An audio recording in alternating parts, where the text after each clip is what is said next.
Tea Time by Lawrence Talbot. Why toss tea? On November 29, 1773, a handbill or flyer was posted all over Boston. It stated, "Friends, brethren, countrymen, that worst of plagues, the detest tea shipped for this part by the East India Company, is now arrived in the harbor." The flyer called for the colonists of Massachusetts to unite and protest the importing of this tea. Weeks later, on the evening of December 16, 1773, the water in Boston Harbor became one giant pot of tea as the revolt against King George and the British government took place. In just a few hours, colonists tossed thousands of pounds of tea overboard. This famous event would later become known as the Boston Tea Party. The Boston Tea Party took place on December 16, 1773. Send it back. So, just what led to this wasteful tossing of perfectly good tea? Taxes. That's what led to this famous event in history. In 1767, the British government passed laws giving its country the right to tax American colonies.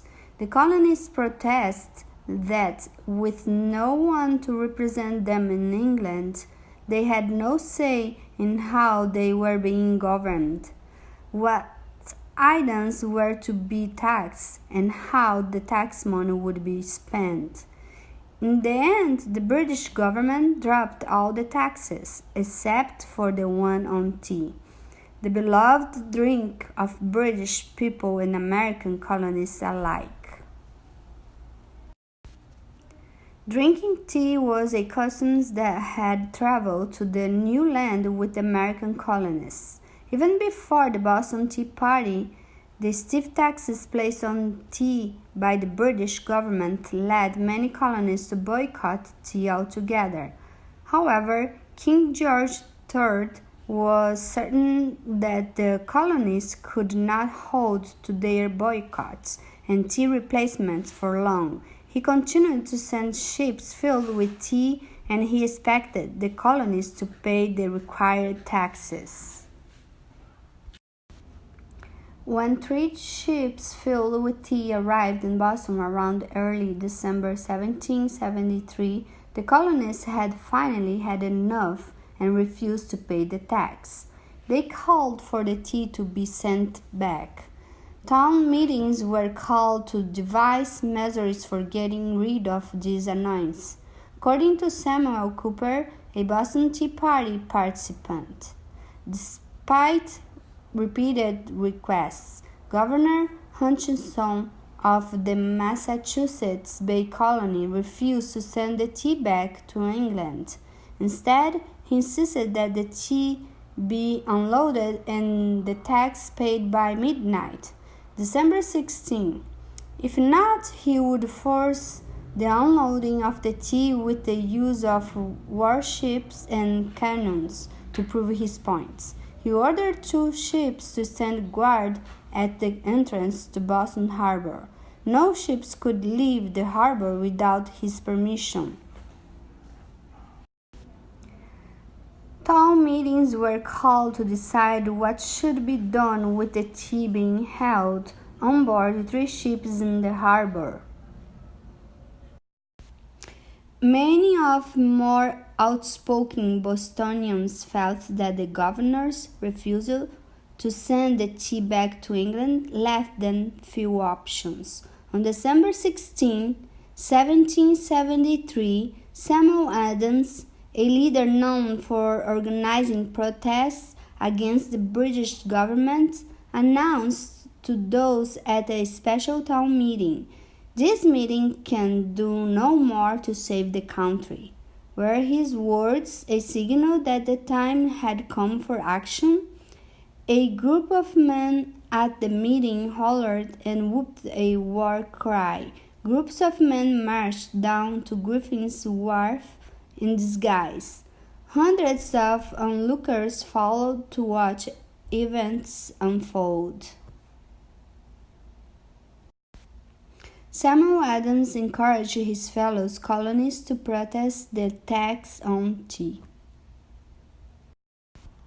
That fateful night, Joshua Waiya, aged 16, was one of many to march upon the wharf. He described his experience to a journalist many years later. Here is a paraphrase of what he said.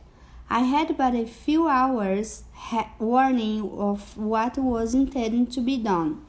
To prevent discovery, we agreed to wear ragged clothes, dressing to resemble Indians.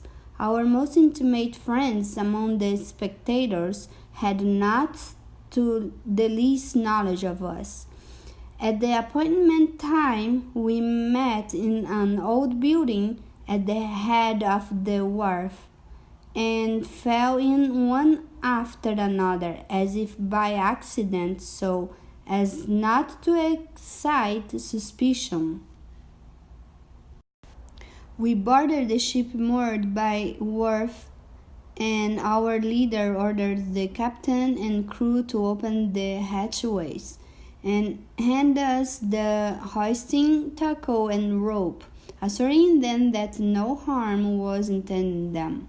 Some of our number then jumped into the hold and passed the chests to the tackle. As they were hauled on deck, others knocked them open with axes, and others raised them to the railing and discharged their contents overboard. All who were not needed on this ship went on board the others, where the same ceremonies were repeated. We are merry in an undertone at the idea of making so large a cup of tea for the fishes, but we used no more words than were absolutely necessary. I never worked harder in my life. I can't vary as to just how many colonists took part in the ceremonies.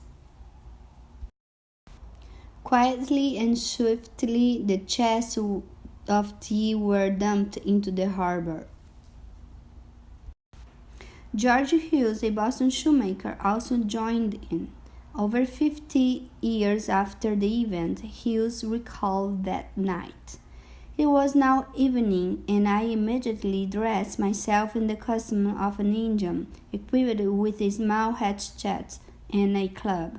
After having painted my face and hands with coal dust in the shop of a blacksmith, I repaired to Griffin's Wharf, where the ships lay that contained the tea.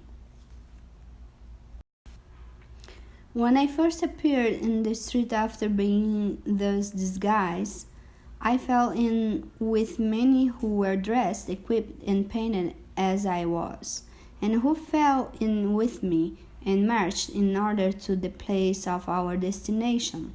When we arrived at the wharf, there were 3 of our number who assumed an authority to direct our operations, to which we readily submitted. They divided us into 3 parties for the purpose of boarding the 3 ships which contained the tea at the same time. The name of him who commanded the division to which I was assigned was Leonard Pitt. The names of the other commanders I never knew. Once aboard the ships, the colonists demanded that the ship's captains hand over the keys to the hatches or compartments where the tea was stored. The chests of the tea were hauled on deck and split open with tomahawks. The contents were then dumped overboard. Tea leaves scattered across the water, as Hughes recalls. In about 3 hours from the time we went on board, we had thus broken and thrown overboard every tea chest to be found in the ship. while those in the other ships were disposing of the tea in the same way at the same time. We were surrounded by British armed ships, but no attempt was made to resist us.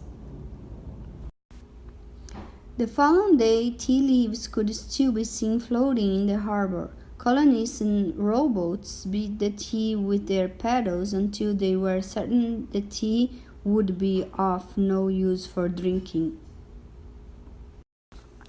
Caught in the act. Several accounts describe how a few citizens quietly attempt to save some tea for their own use.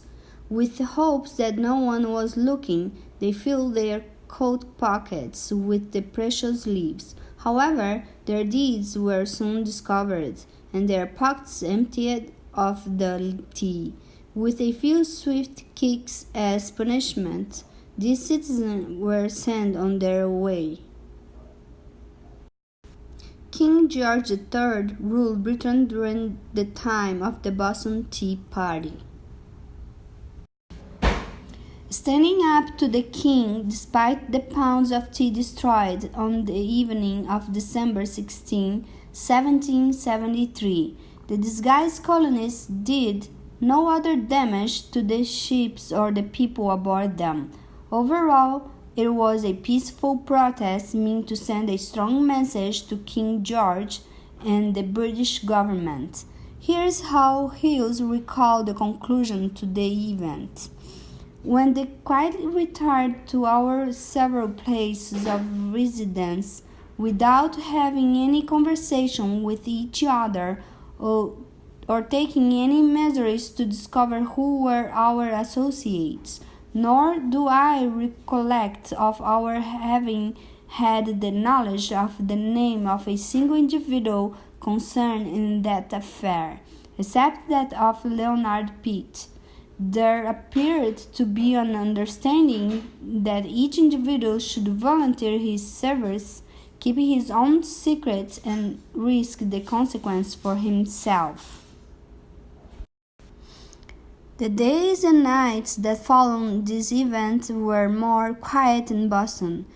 If for only a short time the colonists had spoken out against British rule, eventually King George ordered punishment for his disobedient subjects, leading the colonies one step closer to the revolution.